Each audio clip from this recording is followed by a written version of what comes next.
The Mariners are poor, or at least that's what they want us to think. Either way, Jerry Dipoto and company have been forced to get very creative this offseason. So, how should they attack the offseason now that they say they have financial flexibility? Let's talk about it. Colby, hit it. You are Locked On Mariners, your daily Seattle Mariners podcast. Part of the Locked On Podcast Network, your team every day. Ahoy, sailors. It is Tuesday, December 5th, 2023. This is Tiding Gonzales and Colby Potom for the Locked On Mariners podcast. Thank you so much for making us your first listen. Subscribe, like, and turn on alerts if you're watching on YouTube, or subscribe and leave a 5-star review on your preferred podcast platform if you like what you hear. And if you're part of the crew and rock with us every single day, let us know in the comments below. And if you want to hear from us even more, please consider signing up for our Patreon. You can now get a free 7-day trial to check out the show. The link, as well as our social accounts, is in the description of this episode. The winter meetings kicked off yesterday down in Nashville, and both Scott Servais and Jerry Dipoto spoke about as candidly about their financial situation as they possibly can without getting themselves fired. Dipoto said that after trading Jarred Kelenic to the Braves to dump the salaries of Evan White and Marco Gonzales, the Mariners offseason has essentially begun just now, and it's allowed for them to expand their list of targets. So we're going to talk about who some of those targets could be and how the Mariners should attack this offseason. But we're also going to talk about the state of the Mariners' finances and some of the other interesting things both Servais and Dipoto had to say. So let's start here, Colby. The general sense coming out of yesterday is that the Mariners, even after the Eugenio Suarez trade, basically had no money whatsoever to work with.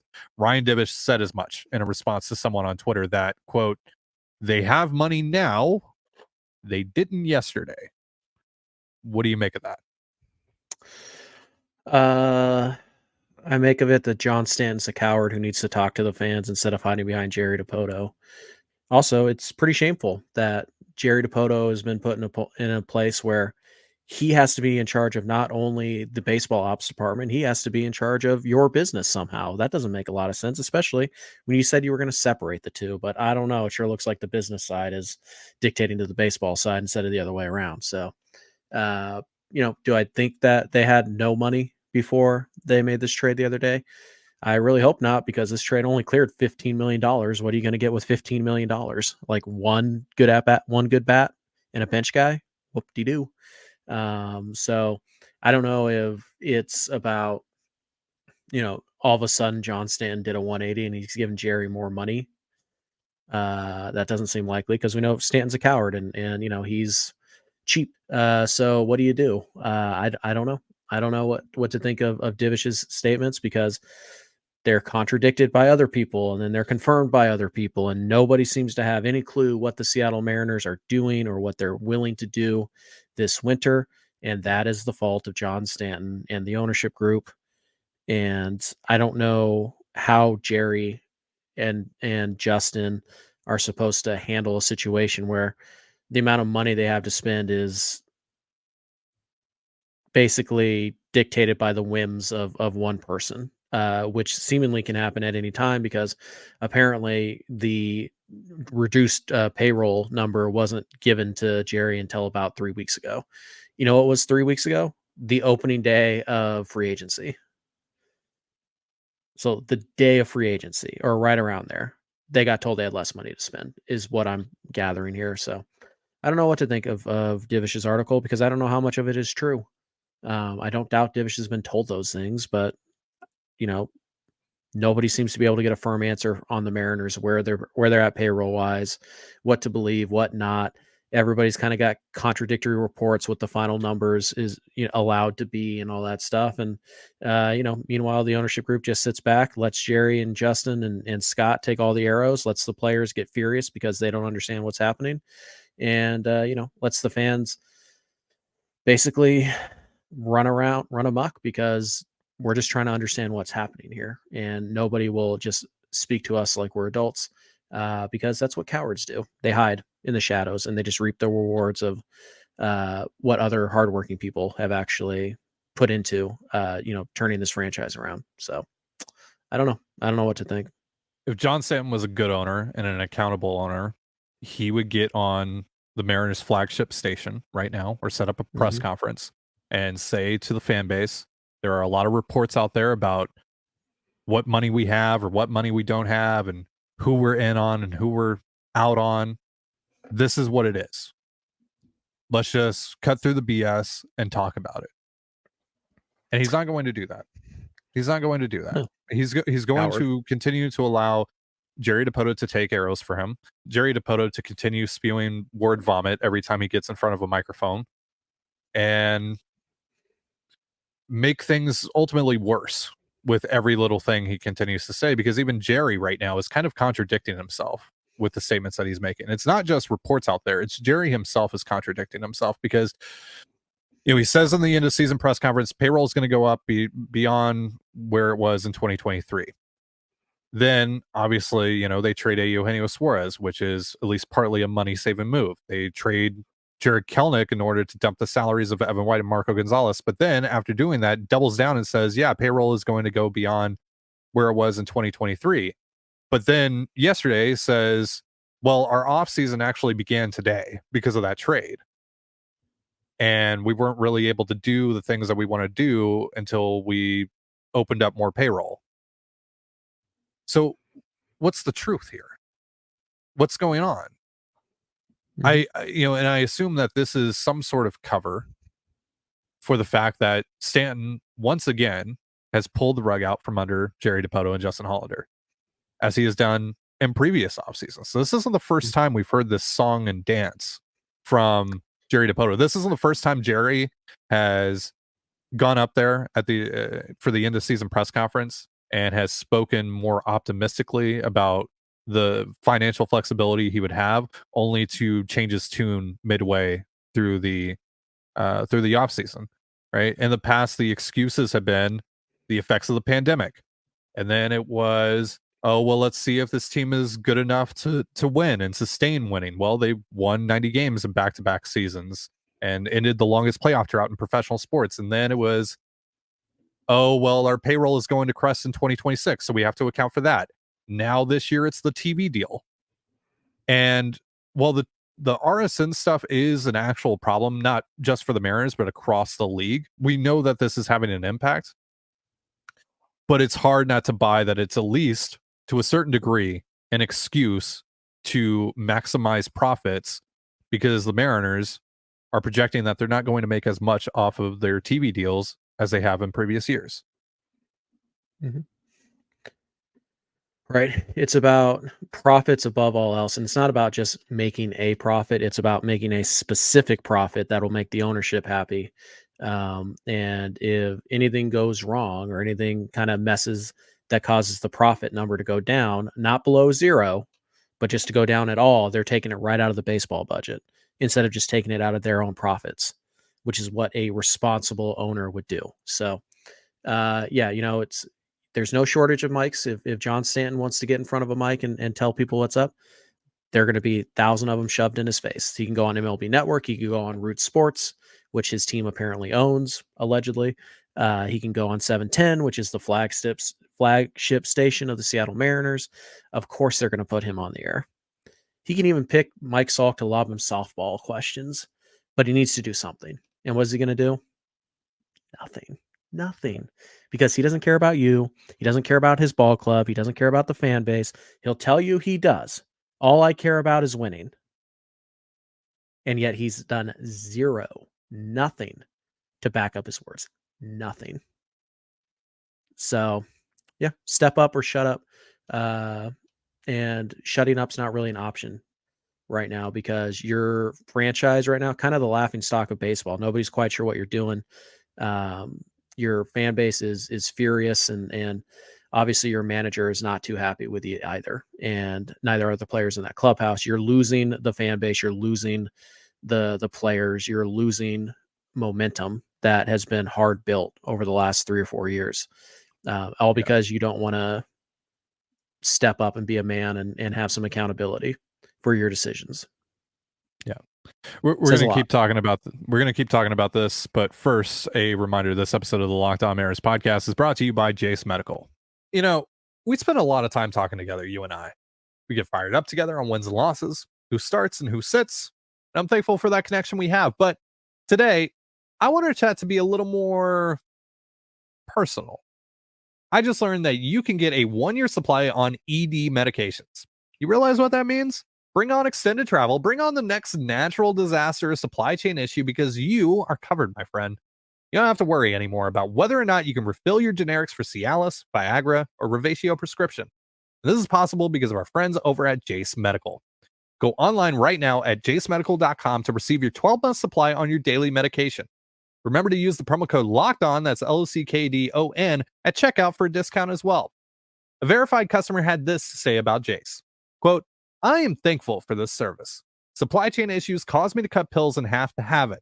I ordered most of my daily meds with a year's supply, and I also ordered an antibiotic kit. Now I feel secure. Prices are lower than local pharmacies, and I highly recommend this for everyone.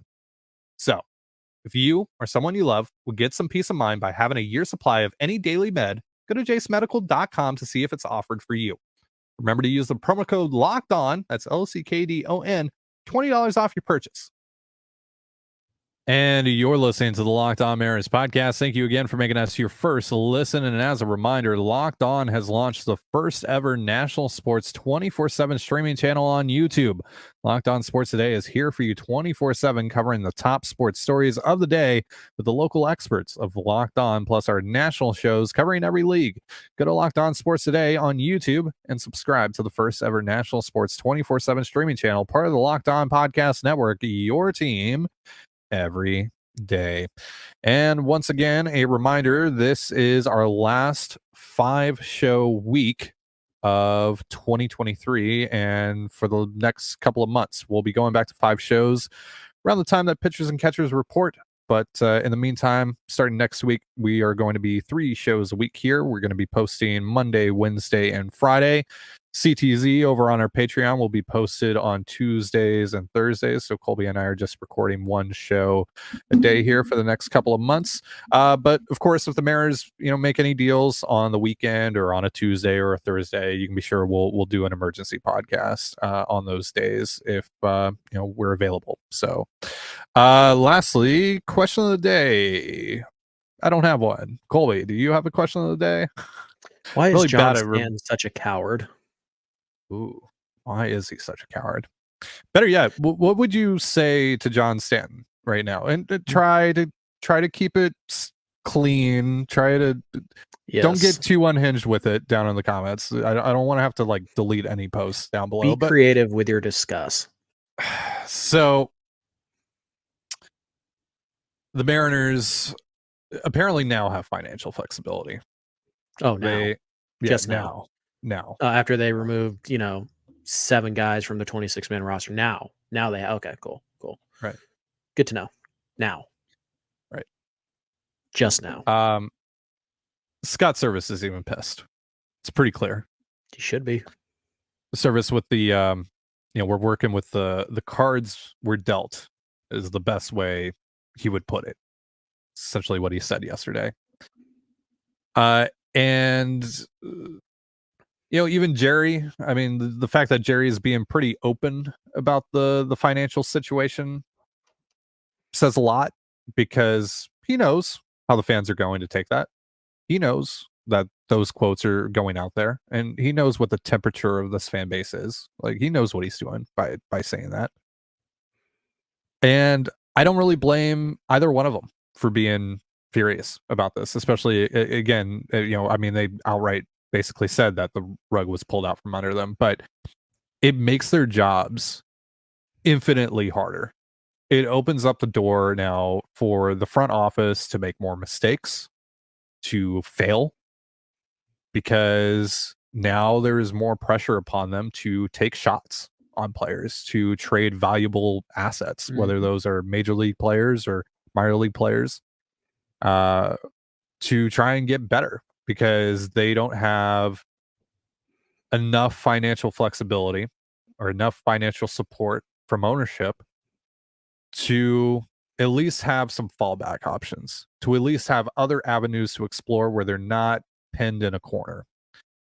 And who is going to suffer the consequences if things go sideways again, folks, it's not John Stanton, it's not Chris Larson, it's not any of the other minority owners who are lurking in the shadows up there. Because ownership, folks, is a constant. John Stanton is a constant. Chris Larson is a constant. GMs, presidents of baseball operations, managers, they all come and go. Ownership is forever until the owner says otherwise. And so, that this has been very in line, very within theme of what the power dynamic has been in the Mariners organization since Stanton took over. Service takes Stanton's arrows from the players. Dipoto takes Stanton's arrows from the fans. While Stanton quite literally sits behind the cameras like he did at the end of season press conference. That's not an exaggeration. He literally did that. He was literally there in the room, lurking in the shadows. As Jerry Dipoto nationally embarrassed the organization because he once again is having to cover up for stuff that he really has no business dealing with. His side of things this is why they split up the president position. That was the point of bringing in Katie Griggs to handle the business aspect of the Mariners and have a president of baseball operations with Jerry Dipoto so he could just focus on baseball stuff. But the Jarred Kelenic trade, as we talked about yesterday and on Sunday, is not baseball stuff. That's a business decision.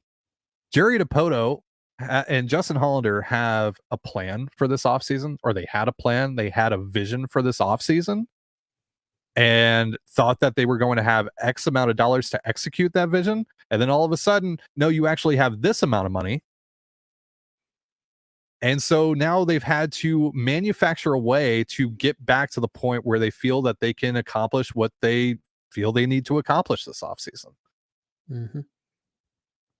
And it includes dumping fan favorites and getting less value than you could for Jarred Kelenic. And now it's probably going to include the need to overpay in prospect capital for pre-arbitration players who are not going to make a ton of money, instead of just going out and getting similar players for $12-15 million and keeping your Harry Fords and your Brian Woos and Brian Woo. No, he's not a prospect. Harry Ford, Cole Emerson, those guys. Now you have to give those guys away because your ownership is cheap.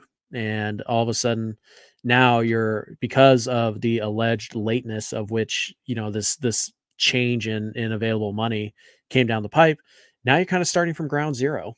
You have to go back, and why haven't the Mariners made any ads yet, like legitimate ads yet? Because they've spent the first month of the offseason just trying to get back to a place where they could go out and make more ads. And they're probably still not going to get to make the number of ads that they thought they were going to. So yeah, it's a mess. And now Jerry's job gets infinitely harder. The idea that you're going to build a sustainable winner without spending free agent dollars, pretty laughable. You kind of look at it, the one team that's managed to do that, Tampa Bay, and that's a unicorn. And they also haven't won a championship. Right. So, I mean, Atlanta doesn't play big in free agency, but they acquire guys and then they give them big extensions. Like Atlanta's running a top 10 payroll right now. So you kind of look at it, you got a unicorn out there, and you got a bunch of teams who are trying to build sustainable winners, and the ones who have built sustainable winners, they aren't afraid to spend. And John Stanton is petrified to write a check. Right. Because again, it's not about spending as much money as you possibly can. It's not about just throwing dollars recklessly at players. It's about having that at your disposal if the opportunity arises and it makes sense. Mm-hmm. And like with the Ohtani thing, right? Like none of us expected that they were going to actually land Ohtani. But if the reports are true that they just blanched out the money and didn't even try, like it's very disappointing that they didn't even put their hat in the ring for an all-time talent who actually showed some interest in playing for them 6 years ago. It's just so that's obviously on the high end, but even if it if it keeps you from getting Jordan Montgomery, Blake Snell, or whatever. So you can then turn around and trade some of your young pitching for the bat or bats that you need, like we've talked about so much this offseason. If it even keeps you from doing that, which is an area where you should be able to pay market value because pitchers actually want to come to Seattle, whereas hitters don't, like that's a problem. That's a problem.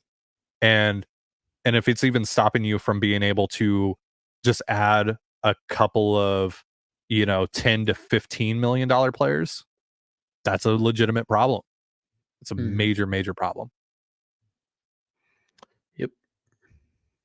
You're listening to the Locked On Mariners podcast. Thank you again for making us your first listen. So, Colby, you wrote an article on your Substack, I believe last night, sotosports.substack.com, about some more affordable players in terms of dollar figures that the Mariners could potentially target here. So I don't know if you want to rehash that or at least, talk about some of the names on there, or you have any other ideas that kind of fall in line with that you want to go over. But, who are some players that you think the Mariners could target now that it seems we have a better idea of where they stand? No, I'm done. Show's over. I'm out. All right. Okay. I don't blame you, to be honest with you. Yeah. I'm very tired about talking about this.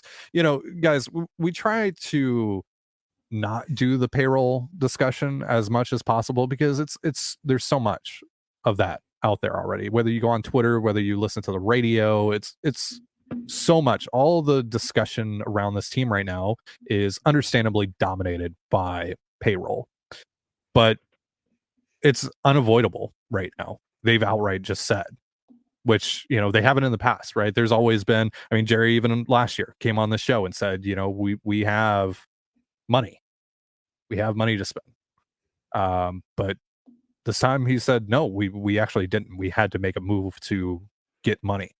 So, yeah, we have to talk about it. We're not going to make this the identity of the show now. We're not going to make every show about this. But right now, we do have to talk about this a little bit. So, sorry. Anyway, but I'm just as tired of it as I'm sure you guys are as well. Yeah. So yeah, obviously, unfortunately, it looks like it is now going to be basically impossible for Jerry and Justin to add the number of bats they need to add with the impact they need to add without getting somebody who's making league minimum, which, impact bats who are making league minimum are incredibly, incredibly expensive, and they are not often traded unless you're giving up Juan Soto or like a legitimate number one starter or whatever, or you're paying a ton of prospect capital, more than is probably smart, but that's kind of where we're at. And it also doesn't help that right now, 25-ish teams probably are going into this winter thinking like, if everything goes pretty well, we have a legit shot to make the playoffs. So if there's only 4 or 5 teams who are even contemplating selling players like this, you're in trouble. You're going to have to pay more. So I went around, I found 6 pre-R players, 3 left-handed bats, 3 right-handed bats, that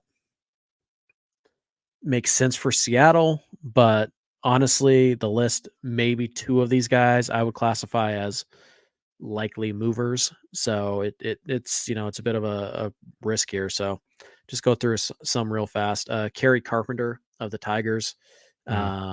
He talked about him on Fan Fiction Friday last week. Yep. He crushed it in Seattle in the one series he was here. He's a really solid hitter. He's a career 278, 334, 474 hitter, and just under a full season worth of at-bats. It's left-handed pull power that plays really well at T-Mobile. He should have 20, 25 home run upside, no problem. He's Teoscar Hernandez with a better on base, and obviously 5 years of club control and on the upswing of his career instead of the downswing like Teoscar is. So he's a guy. Michael Garcia. You guys remember him from Kansas City. He and Bobby Witt did a number on the Mariners, those 7 games that they played, as well as another guy on this list. Hint, hint. How did the Mariners go 6-1 in that season series? I don't know, but they did. Garcia is a fantastic defensive third baseman, one of the best in baseball. He has no power whatsoever, which makes him kind of a weird fit. He's a good athlete, not an elite athlete. He's a really good third baseman. Kind of was average-ish at second base. Can play shortstop if you need him to. No power. He hit 272, and yet somehow he only slugged 358. And the weird thing about him is that he hits the ball hard regularly. Like, this isn't a guy who's just slapping the ball. No, he hits line drives. He hits the ball hard. He was in, let me see if I have it here in my notes. He was in the 93rd percentile in hard hit rate last year. And Yeah, he's not hitting for power? He hits a lot of ground balls. He hits a lot of line drives. Neither of those are going to turn into home runs at Kauffman. So it's a launch angle issue? So it's a launch angle issue? Apparently. Gotcha. Because it's certainly not an exit velo issue. It's not anything like that. Well, then Brent that's Rooker, interesting, because maybe that's actually something you make a tweak, and then he starts Right. hitting more doubles and home runs. right? But he's 23. He's got 5 years of club control left. That's a guy that's going to cost you Bryce Miller plus. And at least as of now, the Mariners don't seem likely to trade one of their starters. So at that's least the other thing, right? Yeah, Jerry yesterday said that trading one of their he said it was pitchers less likely. it's less likely than it was before the Kelenic deal, which Marco, I guess. I he was could put counting. on maybe, but if we want to put our tinfoil hats on here, maybe it's they know that they can get a bat for just money, like the bat that they would, that's pretty much in line with what they would trade Miller or Wu for, just with money. Maybe, but that guy is, there's only like two of those guys out there. Yeah, and I and feel like you're obviously going to one have of to them is pay for what Ohtani. they're. Well, and I also feel like, oh well, yeah, there's that, but also like, I mean, even if it's just someone like Jorge Soler or whatever, I feel like you're going to have to overpay to get him to Seattle. So it's like, is that really the smartest thing to do with your money? Which is Anyway. why I offer the following Jorge Soler light option. Brent Sure, Rooker. the Jorge Soler cope. Sure. Brent Rooker of the A's. The A's are one of the few teams who does not think they have a shot next year because they don't. They also don't care about putting a competitive baseball team out there because nobody's going to show up to those games. And Brent Rooker had a good year. Now he strikes out a lot. That is a problem. Doesn't play good defense, but he walks. He hits the ball very hard, and he doesn't chase. He's not striking out because he's swinging at everything. He just swings and misses at strikes, which tells me there might be a tweak there where you can get him to make more contact. And if he can drop his K percentage from 30% to 27% or whatever, it's a very good DH. You get him for 5 full years. And Oakland is the type of team that might take bulk. They have in the past. So maybe this isn't, we have to give up Harry Ford. Maybe this is, we have to give up, Emerson Hancock and Jonathan Clase and Alberto Rodriguez. Maybe it's something like that. So I think Rooker is probably the most likely guy on my list to be traded, but I think the Mariners probably would prefer to go elsewhere. But Rooker at some point is going to make a ton of sense. At some point pretty quick, I would say. Maybe my favorite guy on the list, though, MJ Melendez is a guy I've talked about a lot. Well, not a lot, but some.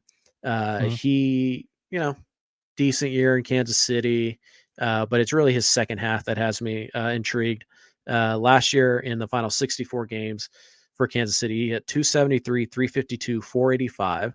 He's hit 16 to 18 home runs in a ballpark that isn't really conducive to left-handed pull power in the way that T-Mobile is. He is a guy who has no issues drawing walks throughout his career. He's an 11.5% walk guy. Strikeout rate is a little elevated. It's about 26%, give or take on average. But again, he's 25 years old. You get him for 5 years. Good athlete, graded out as one of the best base runners in all of baseball. Not a good defender, in the corner outfield spot. But this is a guy who was a catcher until last year. So right. There might be some room for improvement there. He could also, again, he could squat behind home plate for a couple games a month and not absolutely kill you there. So there's some versatility there. Again, that guy's probably going to cost you Miller or Wu as well. But I would be interested in that because it's still 5 years and he's 25 years old and he's coming off of a 124 WRC plus that saw his K rate drop over the last 60 to 65 games of the year last year. So there's just a few guys. There's a couple more. You guys can check out. Again, nothing earth shattering, but I think those are 3 or 4 guys that are pretty interesting and would be to the Mariners, but they're going to cost because that's what these type of players do. They cost a lot in trade capital. Yeah. And that's the downside of not being able to go out and spend, $18 million on Jorge Soler or whatever. It costs you prospects instead, which makes sustainability take a hit. What about spending $25 million a year on Cody Bellinger, Colby? Because apparently John Morosi thinks that's possible.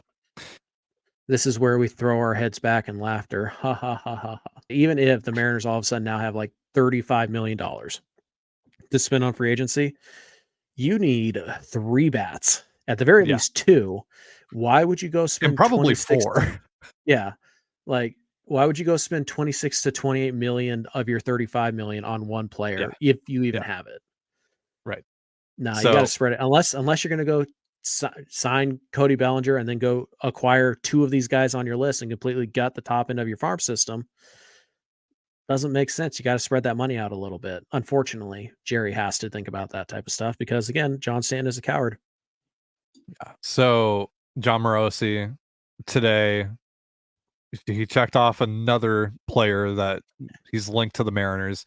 This tweet today was a bit more substantial than, like, at least in terms of the wording, right? On the surface, it feels a little bit more substantial than when he talked about like Jameer Candelario for the Mariners. Like he said, the Mariners are considering Cody Bellinger as one of their free agent options. Like outright just said that.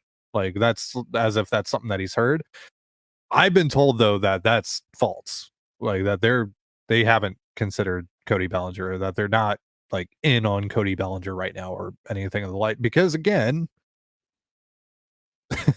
like unless they have a lot more money than they're letting on right now for some reason, which weird strategy if that is the case, they're not going to spend the money it would take on Cody Bellinger when they still have to address at least 2 more spots after that, and probably 3. We're being very honest about where this roster is right now, where this lineup is right now, especially after subtracting Eugenio Suarez and Jarred Kelenic from the equation, from the everyday lineup. Like they have 2 outfield spots wide open. They have the DH spot wide open. Right now, your DH, if you had to play a game tomorrow, probably Dylan Moore or Sam Haggerty. That worked out well at the end of last year. Yeah, that was great. And then, I like the idea of Luis Urias. I think he's going to be a lot better than he was this past year. But you could certainly add another infielder, and I wouldn't bat an eye at that at all. So you're a Luis Urias suppressive person. Right. All-Star Urias is going to hit so good for me. Right. I bet it will. And you're just more than... I know you're going to take your victory lap. I know you're going to do it no matter what I say, but you're more than welcome to. I'll just say that if that happens. But yeah, so you need at least 3 bats. Dipoto yesterday said 2, possibly 3. No, it should be definitively 3 and probably 4. That's what I would much rather hear from Jerry Dipoto. But also that depends on how much money he has to spend, and eventually that well is going to run dry. So that's going to do it for our show. Thank you so much for making us your first listen. For Colby Patino, I'm Ty Gonzales. Be sure to give us a follow on Twitter at LO_Mariners. You can follow me at Ty Dane Gonzales. You can follow Colby at CPAT11. That's CPAT11. You can also find all that stuff in the description of this episode. Have yourself a beautiful baseball day, and we'll see you next time. Peace.